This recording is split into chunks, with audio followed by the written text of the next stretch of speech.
శుక్లాంబరధరం విష్ణుం శశివర్ణం చతుర్భుజం ప్రసన్నవదనం ధ్యాయేత్ సర్వవిఘ్నోపశాంతయే. శ్రీ మహాగణాధిపతయే నమః. ఆధ్యాత్మిక మిత్రులందరికీ కూడా ఈ భవిష్యత్ దర్శిని కార్యక్రమంలోని వాస్తు పదం కార్యక్రమానికి హృదయపూర్వక స్వాగతం. మీ Yogananda Sharma, Sripeethamu Rudrakshashala and Navaratna emporium, new Nallakunta, Shivam road, Hyderabad. Phone number 9494409777 9494409777. Since 1990 reach your destination. ఆధ్యాత్మిక మిత్రులారా, ఇప్పటి వరకు మనం ఈ వాస్తు కార్యక్రమంలో 16 రకములైనటువంటి భూముల గురించి, అలాగే నీటి వనరుల ఏర్పాటుకు సంబంధించి, సోపానములకు సంబంధించి, దిగ్మూఢ్య దోషములకు సంబంధించి, వీధిపోట్లకు సంబంధించి, ఇలా అనేక విషయాలు మనం ఈ వాస్తు కార్యక్రమంలో తెలుసుకుంటూ వచ్చాం. ఈరోజు ప్రధానమైనటువంటిది, ఇది 2 పార్ట్లుగా వస్తుంది. Part 1, part 2. ఇప్పుడు మనం తెలుసుకుంటున్నటువంటిది పార్ట్ 1. దీనికి జాయింట్ అయి ఉండేటువంటిది పార్ట్ 2. ఏమండి, ఇల్లు అంటున్నాం, వాస్తు అంటున్నాం, సింహద్వారం అంటున్నాం, అవి అంటున్నాం, ఇవి అంటున్నాం, ఇదంతా బాగానే ఉంది. అసలు ఈ ఊరు, మనం ఒక ఊరు వెళ్ళదలిచాం. ఉద్యోగరీత్యా ట్రాన్స్ఫర్ కోరుకునో, ప్రమోషన్ కోరుకునో, ఇంకా కొత్త ఉద్యోగం కొరకో, లేకపోతే పిల్లల యొక్క భవిష్యత్తును దృష్టిలో పెట్టుకుని పెద్ద చదువులు ఉన్నటువంటి పెద్ద పెద్ద గ్రామాలకు, పెద్ద పెద్ద సిటీస్కో మారాలి అనుకుంటున్నాం. అలాగే ఉన్న ఊరిలో అభివృద్ధి లేక ఏదో ఒక వ్యాపారం కొరకో, ఉద్యోగం కొరకో పొరుగురు వెళ్ళటం. చాలామంది దుబాయ్ వెళ్ళటం, ఆఫ్ఘనిస్తాన్ వెళ్ళటం, లేకపోతే అక్కడికి వెళ్ళటం, ఇక్కడికి వెళ్ళటం. అక్కడ నానా రకాలైనటువంటి లాభాలు అనేక రకాల లాభాలు పొందటం, అనేక రకాలైనటువంటి కష్టాల్లో కూరుకుపోవటం జరిగింది, జరుగుతూ ఉన్నది. రోజు వార్తల్లో చూస్తూనే ఉన్నాం. అలాగే ఇంకో ఊరు, విత్ ఇన్ జిల్లా, within state, within India, out of state in India, out of country, ఇత్యాదులు ఏవైనా చేర్పులు, మార్పులు. దానికి ఇప్పుడు చెప్పబోయేది ఉపయోగం. అలాగే ఫలానా ఊరిలో, ఒక ఊరిలో ఇల్లు కట్టదలిచాం. మనం ఉన్న ఊళ్ళో మన ఇంటి పక్కన దొరుకుతుందా సైటు? ఎక్కడో కొంటాం, అక్కడ ఇల్లు కట్టాలనుకున్నాం. అసలు ఆ ఏరియా మనకు ఉపయోగపడుతుందా, పడదా? ప్రధానంగా దీన్ని గ్రామార్వణము అంటారు. అర్వణము అంటే మనకు కలవటం, ఆ గ్రామం మనకు కలిసిందా లేదా.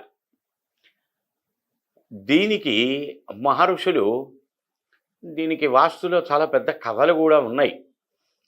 ఆ కథలను బట్టి కూడా వాస్తు శాస్త్రానికి సంబంధించి ఓ పెద్ద ఉపోద్ఘాతం అవుతుంది, సబ్జెక్ట్ ఆగుతుంది. ఎందుకంటే మనకి ఛానల్లో తక్కువ సమయం ఉంటుంది కనుక సింపుల్గా తెలుసుకునేటువంటి విధానం. ఆ ఊరు మనకు ఉపయోగపడుతుందా, పడదా? అక్కడ కట్టే ఇల్లు ఉపయోగపడుతుందా, పడదా? అక్కడికి వెళ్ళే ట్రాన్స్ఫర్, లేక అక్కడికి వచ్చే ప్రమోషన్, వాటెవర్. ఒక ఊరిలో నుంచి ఒక పాపను తీసుకొచ్చుకుంటున్నాం వివాహానికి, లేదా ఒక బాబుని చూస్తున్నాం వివాహానికి. ఇది కూడా చాలా ప్రధానమైనటువంటి అంశం అవుతుంది. అలాగే పిల్లను చదువుల కొరకు ఒక ప్రాంతానికి పంపదలిచాం. అది ఉపయోగపడుతుందా లేదా వాళ్ళకి అని. ఈ ఇన్ని రకాలైనటువంటి ఉపయోగాలు కలిగేటట్లుగా బ్రహ్మ భగవానుడు మహర్షులకి బోధించినట్లుగా, దేవతలకి బోధించినట్లుగా మనకి అనేక ఉపమానాలు, కథలు ఉన్నాయి. అది సందర్భోచితంగా తెలుసుకుందాం. ఫస్ట్ ప్రధానంగా ఒక నరాకృతి చక్రం వెయ్యాలి. అంటే ఒక మనిషి బొమ్మ. ఇదిగో నేత్రాలు, శిరస్సు, మస్తకం, ముఖం, హృదయం, పొట్ట, ఈ మధ్యలో ఉన్నటువంటిది నాభి, ఇది పృష్ఠభాగం, వీపు, నడుముకి కింది ప్రదేశం, గుహ్య భాగం, మలమూత్ర విసర్జన స్థానం, అలాగే హస్తాలు, అలాగే కాళ్ళు, పాదాలు, ఇన్నున్నాయి. ఒక నరాకృతి చక్రం గీసుకోవాలి. మొట్టమొదటగా దీనికి ఒక సంపుటి చెప్పారు. నరాకృతి చక్రంలో ఎక్కడ ఏ నక్షత్రాలు వేయాలి అనేది. అది తెలుసుకుందాం ఇప్పుడు. ప్రధానంగా నక్షత్రములు అశ్విని, భరణి, కృత్తిక, రోహిణి, మృగశిర, ఆరుద్ర, పునర్వసు, పుష్యమి, ఆశ్లేష, మఖ, పుబ్బ, ఉత్తర, హస్త, చిత్త, స్వాతి, విశాఖ, అనురాధ, జ్యేష్ఠ, మూల, పూర్వాషాఢ, ఉత్తరాషాఢ, శ్రవణం, ధనిష్ట, శతభిషం, పూర్వభాద్ర, ఉత్తరభాద్ర, రేవతి. అశ్విన్యాది రేవత్యాంతం ఉన్నటువంటి 27 నక్షత్రములు.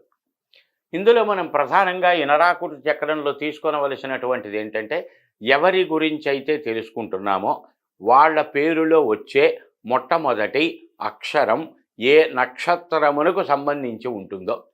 ఉదాహరణకి వెంకటేశ్వరరావు, వే అనేటువంటి అక్షరం మృగశిర నక్షత్రం మొదటి పాదంలో ఉంటుంది. మృగశిర నక్షత్రం వాళ్ళ నామ నక్షత్రం.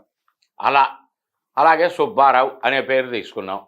గోసాశీసు, శతభిషం, కుంభరాశి వాళ్ళది నామ నక్షత్రం అవుతుంది.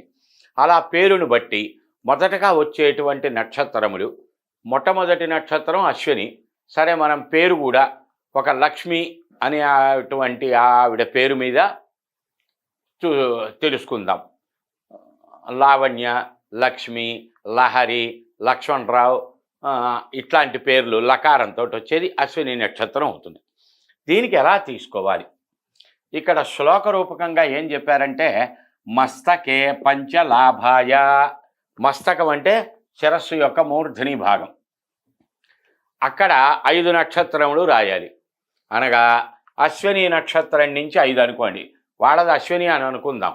అశ్విని నుంచి 5: అశ్విని, భరణి, కృత్తిక, రోహిణి, మృగశిర. మస్తకే పంచలాభాయ. మస్తకం మీద 5 నక్షత్రాలు రాసుకోవాలి. అశ్విని నుంచి మొదలుపెట్టి మృగశిర అనబడే నక్షత్రం వరకు వచ్చే 5 అక్షరాలు శిరస్సులో రాయాలి.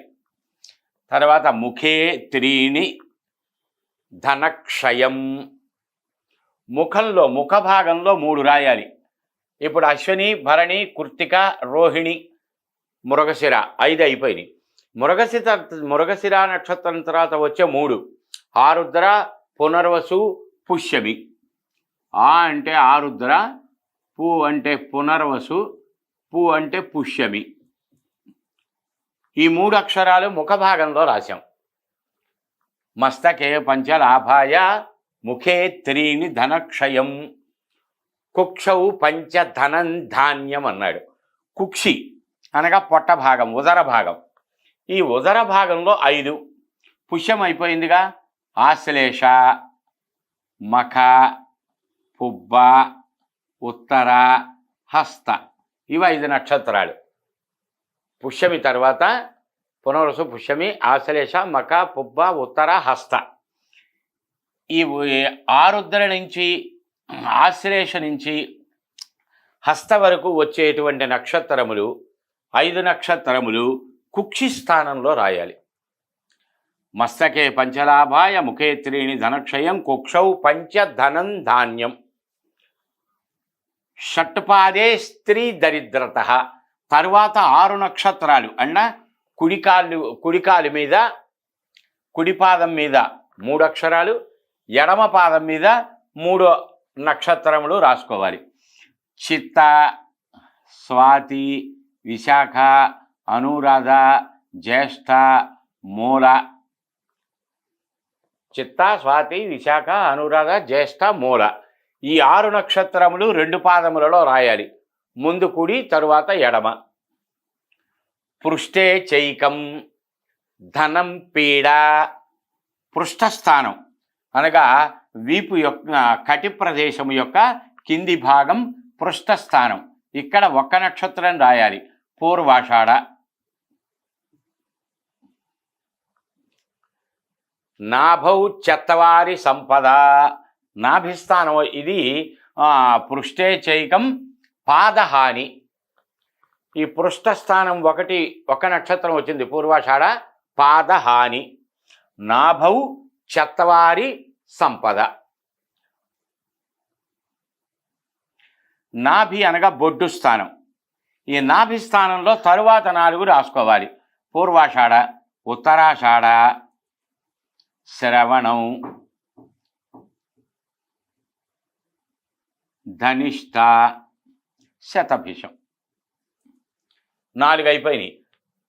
ఉత్తరాషాఢ, శ్రవణం, ధనిష్ట, శతభిషం నాభిస్థానంలో. గుహ్యే చైకం, ఈ గుహ్యస్థానం మలమూత్ర విసర్జన స్థానం గుహ్యస్థానంలో తరువాత నక్షత్రం రాసుకోవాలి. శతభిష అంటే పూర్వాభాద్ర.